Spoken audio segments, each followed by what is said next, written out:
जो हमारा संविधान है उसको वाद विवाद में डालने की जो एक कांग्रेस की कोशिश रहती है, उसकी मैं घोर निंदा करता हूं।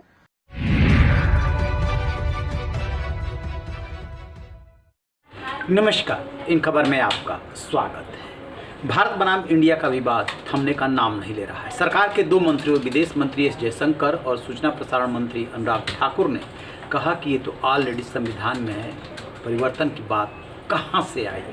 लेकिन विपक्ष है कि मानता नहीं है। उसे लग रहा है कि 5 दिन का जो सत्र बुलाया गया है उसमें जरूर मोदी सरकार का बड़ा प्लान है और इंडिया को बदल करके भारत किया जा सकता है। इसको लेकर के सोनिया गांधी ने एक चिट्ठी लिखी थी, उसमें इंडिया और भारत का जिक्र नहीं है, लेकिन पीएम मोदी को लिखी चिट्ठी में सोनिया ने 9 मांगें उठाई थी कि जातीय जनगणना, मणिपुर और बेरोजगारी, महंगाई सरीखे उन तमाम मुद्दों को उठाया था कि इन पे चर्चा होनी चाहिए। अब बारी थी सरकार की। सरकार ने जवाब भेजा है। प्रहलाद जोशी हैं संसदीय कार्य मंत्री, उन्होंने जो जवाब भेजा है उसमें संविधान के अनुच्छेद 85 का हवाला दिया है और कहा है कि शायद आप भूल रही हैं कि सत्र किसी से पूछ करके नहीं बुलाया जाता है। सत्र बुलाने का अधिकार राष्ट्रपति का है। सत्र प्रारंभ होने से पहले सर्वदलीय बैठक होती है, उसमें चर्चा की जाती है कि ये मुद्दे हैं, इस पर बहस होनी चाहिए, शांतिपूर्वक बहस होनी चाहिए। लेकिन सत्र कब और किस चीज़ को लेकर बुलाया जाएगा ये कभी विपक्ष को नहीं बताया जाता है। और साथ में प्रहलाद जोशी ने क्वेश्चन के फॉर्म में ये पूछने की कोशिश की है कि आप ही बता दीजिए कि कब जो है कार्यसूची विपक्ष से या और किसी से शेयर की गई है। दरअसल है क्या, उसमें इस बात का भी जिक्र है कि आप जो है अनावश्यक इसमें राजनीति करने की कोशिश कर रही हैं। बात इतने पे ही नहीं रुकी, सामने पीयूष गोयल है और उन्होंने कर दी आलोचना, करारा वार। सुनिए पीयूष गोयल ने क्या कहा। बहुत ही दुख की बात है कि श्रीमती सोनिया गांधी जी, कांग्रेस पार्टी और विपक्ष ने इसको भी राजनीतिक विवादों में डालने की कोशिश की है। मैं समझता हूं पार्लियामेंट, हमारा संसद भारत की शान है, भारत के लोकतंत्र का मंदिर है और उसको राजनीतिक विवादों में हमें घेरना नहीं चाहिए।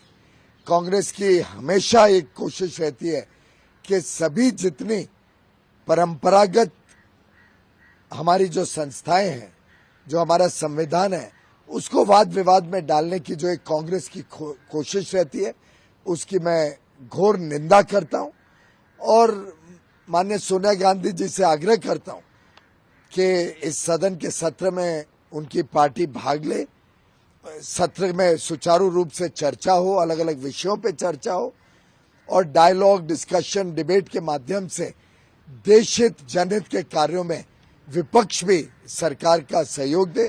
ये तो बात हो गई सोनिया गांधी की चिट्ठी और सरकार के जवाब को लेकर के।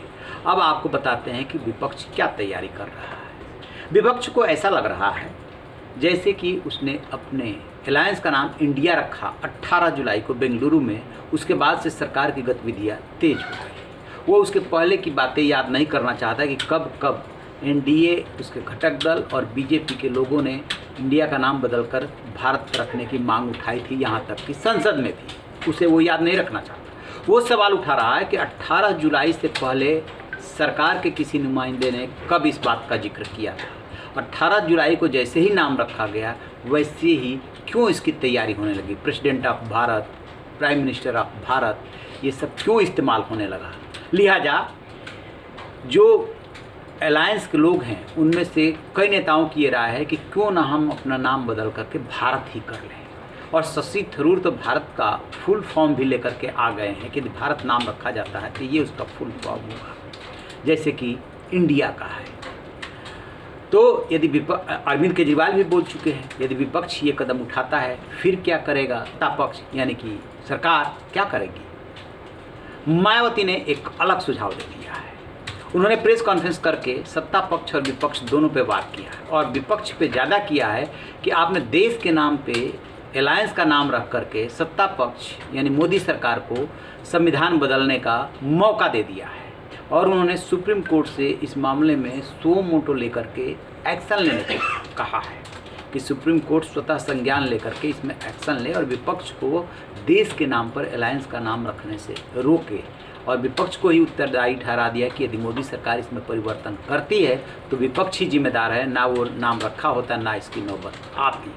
देखते हैं, अभी 18 सितंबर से 22 सितंबर तक सत्र है कि ये विवाद तब तक कहाँ तक पहुँचता है, क्योंकि उससे पहले G20 सबमिट है और जैसे ही वो ख़त्म होगा 10 तारीख को, उसके बाद दोनों पक्ष तैयारी करेगा और 5 दिन का विशेष सत्र होगा। असल में तो ये बात किसी को पता ही नहीं है कि मोदी सरकार की झोली में है क्या और कितना बड़ा प्लान है, क्या सिर्फ इन्हीं बातों के लिए बुलाया गया है या और भी बहुत बड़ा प्लान है, क्योंकि सामने आम चुनाव 2024 है। रहिए बेखबर, देखते रहिए इन खबर। Thank you.